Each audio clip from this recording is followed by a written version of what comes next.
केंद्रीय कर्मचारियों के लिए बड़ी अपडेट। 50% पेंशन देने का है प्लान, नई पेंशन होगी बंद।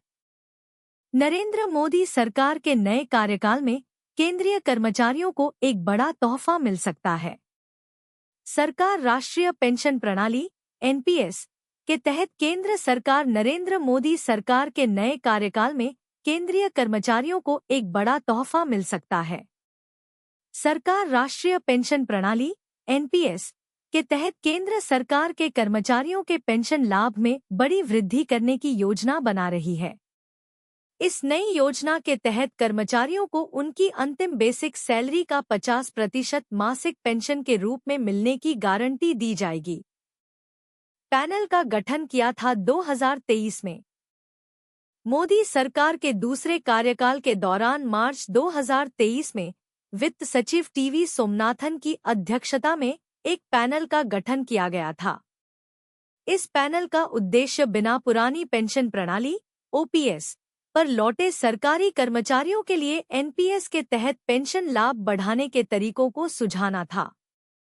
यह फैसला तब लिया गया जब कई राज्यों ने एनपीएस को छोड़कर ओपीएस पर वापस लौटना शुरू कर दिया था। आंध्र प्रदेश के पेंशन मॉडल ऐप्स का जिक्र। फाइनेंशियल एक्सप्रेस की रिपोर्ट के मुताबिक पैनल ने मई महीने में अपनी रिपोर्ट सरकार को सौंप दी। इस रिपोर्ट में Andhra Pradesh guaranteed pension system (apps) अधिनियम 2023 का प्रभाव देखा जा सकता है। इसे पुरानी और नई पेंशन स्कीम का मिश्रित मॉडल कहा जा सकता है। आंध्र प्रदेश मॉडल के तहत सरकारी कर्मचारियों को उनकी अंतिम सैलरी का 50% मासिक पेंशन के रूप में दिया जाता है, जिसमें महंगाई राहत डियरनेस रिलीफ (डीआर) भी शामिल होती है। मृत कर्मचारी के पति या पत्नी को गारंटी राशि का 60% मासिक पेंशन की गारंटी भी दी जाती है। एनपीएस के नए प्रस्ताव का विश्लेषण। नए प्रस्ताव के तहत केंद्रीय कर्मचारियों को उनकी अंतिम बेसिक सैलरी का 50% मासिक पेंशन के रूप में मिलने की गारंटी दी जाएगी। इस गारंटीशुदा पेंशन राशि को पूरा करने के लिए आवश्यक पेंशन कोष में किसी भी कमी को केंद्र सरकार के बजट से कवर किया जाएगा। इससे लगभग 8.7 मिलियन केंद्रीय और राज्य सरकार के कर्मचारियों को लाभ हो सकता है। ये वे कर्मचारी होंगे जो 2004 से एनपीएस में रजिस्टर्ड है। मोदी सरकार का यह कदम केंद्रीय कर्मचारियों के लिए बड़ी राहत साबित हो सकता है। एनपीएस के तहत पेंशन में वृद्धि से कर्मचारियों की आर्थिक सुरक्षा बढ़ेगी और उन्हें भविष्य में अधिक स्थिरता मिलेगी। आंध्र प्रदेश मॉडल के आधार पर विकसित इस नई पेंशन योजना से कर्मचारियों को पुरानी पेंशन प्रणाली के लाभ मिलेंगे। यह योजना न केवल कर्मचारियों के जीवन स्तर को सुधारने में मदद करेगी बल्कि उनके परिवारों की आर्थिक स्थिरता को भी सुनिश्चित करेगी। आ गई बड़ी अपडेट। सरकारी कर्मचारियों का 34,000 करोड़ रुपए दा अरियर मिलेगा, सरकार ने बता दिया। केंद्र सरकार ने 34,000 करोड़ रुपए के दा एरियर के भुगतान को फिलहाल टाल दिया है। सरकारी कर्मचारी और विपक्षी दल इस एरियर की मांग कर रहे हैं, लेकिन सरकार ने स्पष्ट इनकार किया है। 7th पे कमीशन के तहत केंद्र सरकार के कर्मचारियों और पेंशनरों को महंगाई भत्ते (डा) और महंगाई राहत (डीआर) के एरियर का भुगतान किया जाना है। यह एरियर 34,000 करोड़ रुपए से अधिक का है, जिसे कोविड-19 महामारी के दौरान रोक दिया गया था।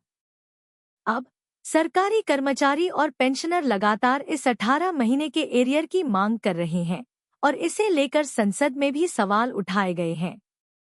लेकिन सरकार ने फिलहाल इस पर सकारात्मक कदम उठाने से इनकार कर दिया है। द एरियर पर सरकार की सफाई। महंगाई भत्ते का भुगतान कोविड महामारी के दौरान 1 जनवरी 2020, 1 जुलाई 2020 और 1 जनवरी 2021 की 3 किस्तों में रोका गया था। महामारी की वजह से उत्पन्न आर्थिक संकट से निपटने के लिए सरकार ने यह निर्णय लिया था।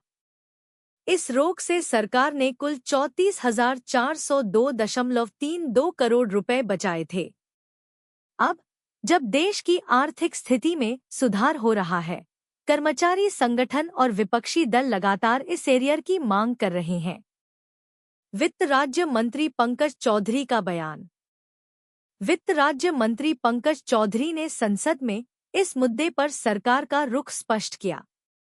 उन्होंने कहा कि डा और डीआर को कोविड-19 महामारी के कारण रोका गया था और सरकार ने इस फैसले से उस समय के आर्थिक संकट को टालने में सफलता पाई थी। हालांकि फिलहाल इस एरियर के भुगतान को लेकर कोई निर्णय नहीं लिया गया है। उन्होंने यह भी बताया कि national council of joint consultative machinery (NCJCM) और गवर्नमेंट एम्प्लॉयज एसोसिएशन ने इस संबंध में सरकार को पत्र भेजे हैं, लेकिन अभी सरकार इस पर विचार करने के लिए सही समय नहीं मानती, क्योंकि कोविड महामारी के प्रभाव अभी भी पूरी तरह समाप्त नहीं हुए हैं। सरकार ने बचाए 34,402 करोड़ रुपए। महामारी के दौरान सरकार ने 3 किस्तों का भुगतान रोककर 34,402 करोड़ रुपए की राशि बचाई थी। यह फैसला उस समय की आर्थिक कठिनाइयों से निपटने के लिए लिया गया था। इस राशि का उपयोग सरकार ने महामारी के दौरान आर्थिक स्थिरता बनाए रखने के लिए किया था। हालांकि अब सरकार पर बढ़ते दबाव के बावजूद इस एरियर के भुगतान पर अभी तक कोई ठोस फैसला नहीं लिया गया है। केंद्रीय कर्मचारियों की मांग।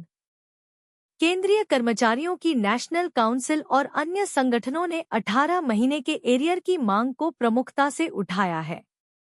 इस वर्ष जून में प्रधानमंत्री नरेंद्र मोदी के तीसरे कार्यकाल की शुरुआत के बाद कर्मचारियों ने अपनी मांगों को फिर से सरकार के समक्ष रखा। इसमें से एक प्रमुख मांग 18 महीने के एरियर से जुड़ी हुई है। कर्मचारियों का कहना है कि महामारी की वजह से उनकी आर्थिक स्थिति पर असर पड़ा है और अब जबकि देश की आर्थिक स्थिति में सुधार हो रहा है, सरकार को इस एरियर का भुगतान करना चाहिए। विपक्ष की भूमिका। इस मुद्दे को संसद में भी उठाया गया है।